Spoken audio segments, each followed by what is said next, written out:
तर मुलांनो, मागच्या तासामध्ये आपण बघितलं की ईमेल कशा पद्धतीने स्वीकारायचं, कशा पद्धतीने पाठवायचं आणि ईमेलमधील इतर सुविधांची पण आपण माहिती घेतलेली आहे. तर आता या ईमेल ह्या पाठातला शेवटचा घटक म्हणजे ईमेलचे फायदे आपल्याला आज बघायचेत आणि ईमेल वापरताना घ्यायची दक्षता, कुठली दक्षता आपण ईमेल वापरताना घ्यायची ते आपण आज बघणार आहोत.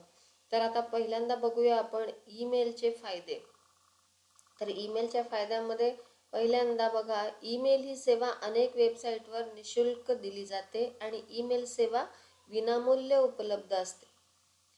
ईमेल स्वरूपातील संदेश आणि त्याला जोडलेल्या इतर फाईल्स जगाच्या पाठीवरील कुठल्याही व्यक्तीला काही सेकंदात पाठवता येतात. ईमेल हे संदेशवहनाचं अत्यंत वेगवान माध्यम आहे. हा दुसरा फायदा झाला. त्यानंतर आपण या ईमेलला जोडून ध्वनी, चित्रे, रेखाचित्रे, चलचित्रे, छायाचित्रे, त्याचबरोबर एक्सेल, पॉवर पॉईंट किंवा इतर वेगवेगळ्या प्रकारच्या फाईल्स अटॅचमेंट म्हणून पाठवू शकतो. त्याचबरोबर मेलबॉक्समध्ये आलेल्या ईमेलला त्वरित प्रतिसाद देता येतो किंवा ईमेल जशीच्या तशी दुसऱ्याला पाठवता येते. एकच संदेश एकाच वेळी अनेकांना पाठवता येतो. बघा, हा देखील ईमेलचा फायदा आहे. ईमेलमधील संदेशाची छपाई करता येते.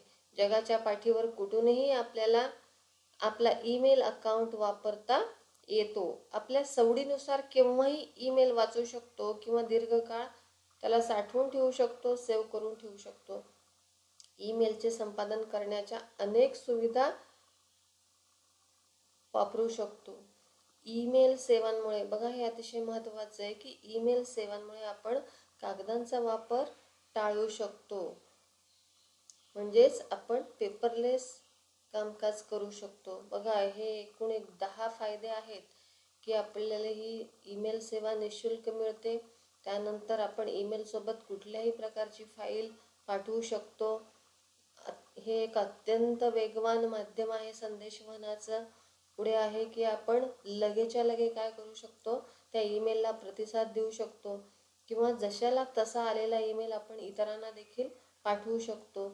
एकच संदेश आपण अनेक जणांना एकाच वेळी पाठवू शकतो आणि आलेल्या ईमेलची छपाई सुद्धा आपल्याला करता येते आणि जगाच्या पाठीवर कुठूनही आपल्याला ईमेल अकाउंट वापरता येतो आणि आपल्या सवडीनुसार आपण ईमेल वाचू शकतो, दीर्घकाळ तो साठवूनही ठेवू शकतो आणि ह्या ईमेलमध्ये काही बदल करायचे असेल तर आपण काय करू शकतो, ते बदल करू शकतो.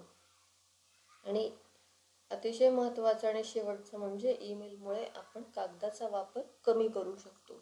तर हे झाले ईमेलचे फायदे.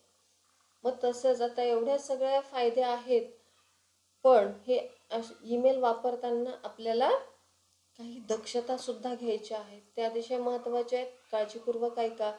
तर अनेकदा व्हायरसचा शिरकाव ईमेलच्या अटॅचमेंटमधून आपल्या कम्प्युटरमध्ये होत असतो. त्यामुळे अटॅचमेंट डाउनलोड करण्यापूर्वी अँटीव्हायरस प्रोग्राम वापरून स्कॅन करून घ्यावे. अतिशय महत्त्वाचं आहे बघा हे पहिलं.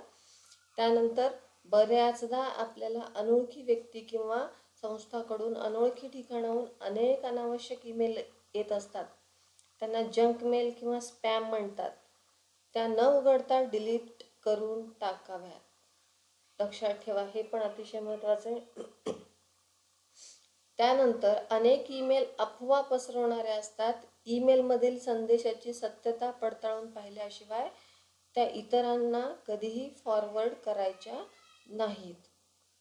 आर्थिक फसवणूक करणाऱ्या ईमेलपासून सावध राहावे. लॉटरी लागली, तुम्ही मृत व्यक्तीच्या भरपूर धनाचे वारस आहात, व्यापारात सहभागी झालात तर होणारा नफा, अशा ईमेलपासून सावध राहा.